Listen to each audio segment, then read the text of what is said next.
This is a story my mother told my siblings and I a while ago, which dates back to before I was born, and when my older brother was just a toddler. When my family was living overseas for my father's work, my mother knew there was something wrong with her assigned housing the moment she stepped through the threshold. She would often complain of cold chills, the feeling of being watched, the feeling of someone breathing down her neck, things moving or getting lost, and so forth. She sometimes even described what seemed like sleep paralysis, waking up in the middle of the night and not being able to move her body, only with the added horror of seeing the faint silhouette of something or someone in the room at the foot of her bed. They just accepted the fact that, hey, I guess this house is haunted, and moved on with their lives.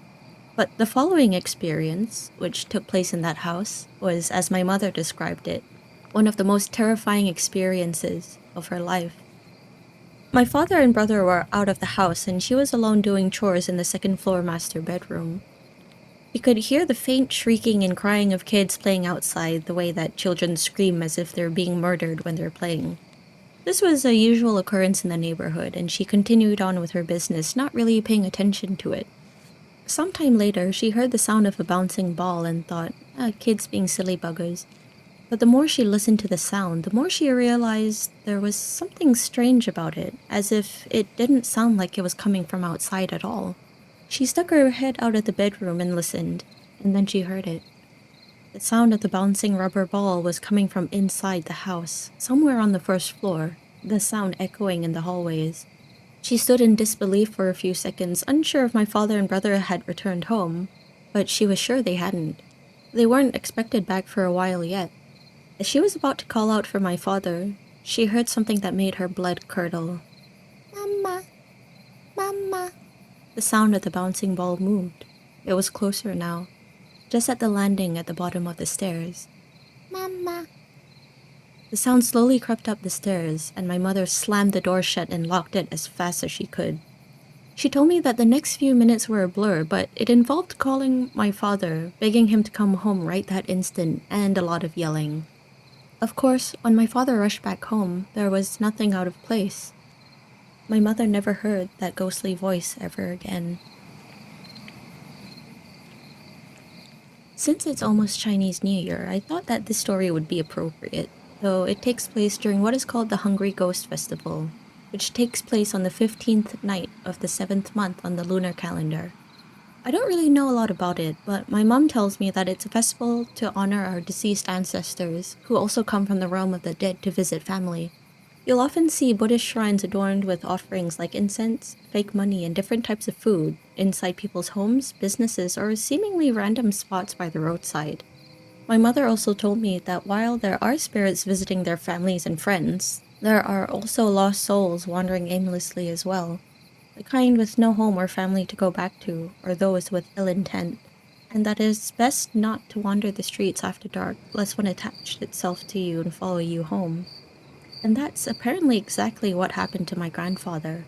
Though he had been warned to come home before dusk, one night he came back home sometime late into the night. My mother, aunt, and uncle were very young at the time, and they don't have many memories of it, but they do remember strange things happening around the house after that night. In the front garden, there's a white metal swing set which stands just under the window of my mother's old room on the second floor, and it still stands there today. But in those days, they used to hear the strain and creaking of metal during the night, sometimes accompanied by the sounds of a young woman crying. They were too scared to go out into the garden to check, often daring each other to do so. The most they could do was to creep up to the window and look down at the swing set, which was barely visible from that vantage point. Though they couldn't see it clearly, they knew that it was moving. They knew that something was there. Around this time, my grandfather also started to get very sick, becoming increasingly ill as the days went by, even long past the Hungry Ghost Festival was over. No doctor could tell him what was wrong. By all accounts, he seemed to be healthy, but from his sudden drop in weight, sunken dark eyes, and general weakness, it was obvious something was wrong. Not knowing what to do, their family doctor suggested they try other methods. A few days later, a stranger came to their home, though my mother and her siblings couldn't remember much about him. As this country is widely diverse with different cultures and religions, I couldn't tell you which religious denomination this man came from. He could have been a Catholic priest, a Buddhist monk, or even a bomo, which is basically a shaman or a so-called magic man.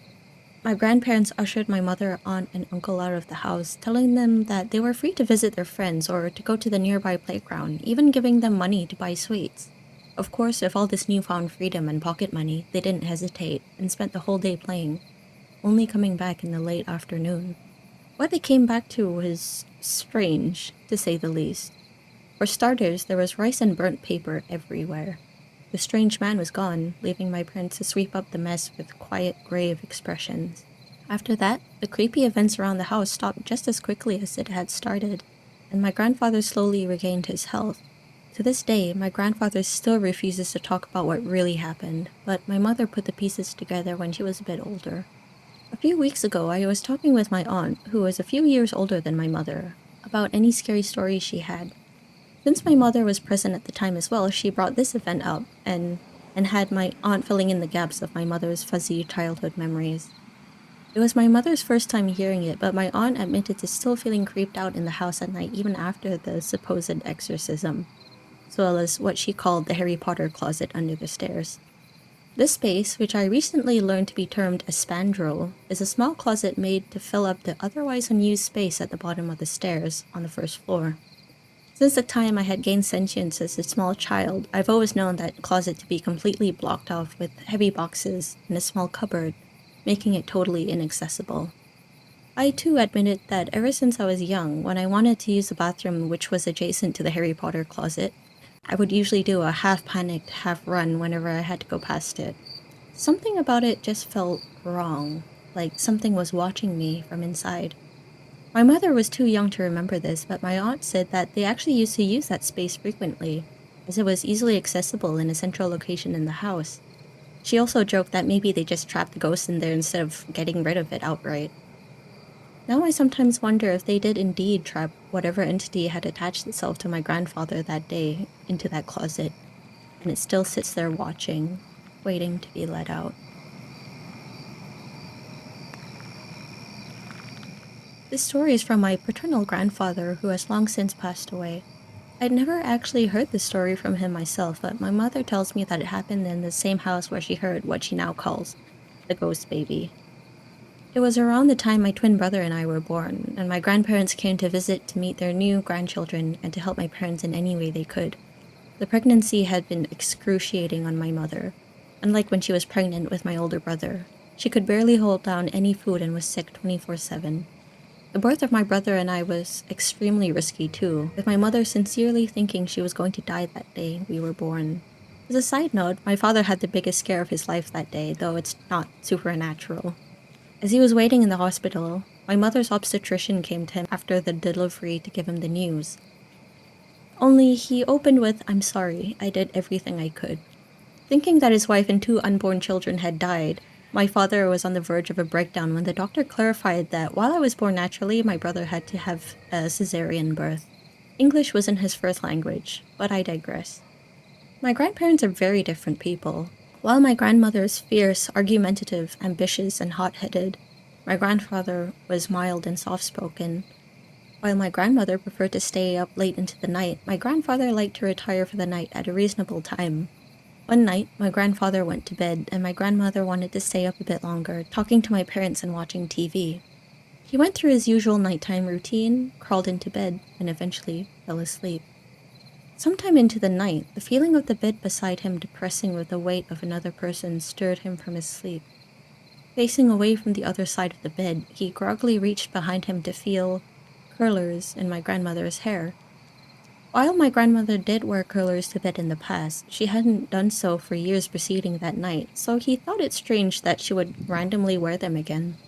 He brushed it off and dozed off again, only to be woken up later into the night by the sound of movement in the room. He sat up slightly to find my grandmother going about her business in the dark, but she wasn't wearing curlers. He probably made some joke that she wasn't used to wearing them to bed anymore and had to take them off. But she was entirely confused. She said that she hadn't been in the room earlier that night, and more eerily, she hadn't even brought curlers with her on the trip.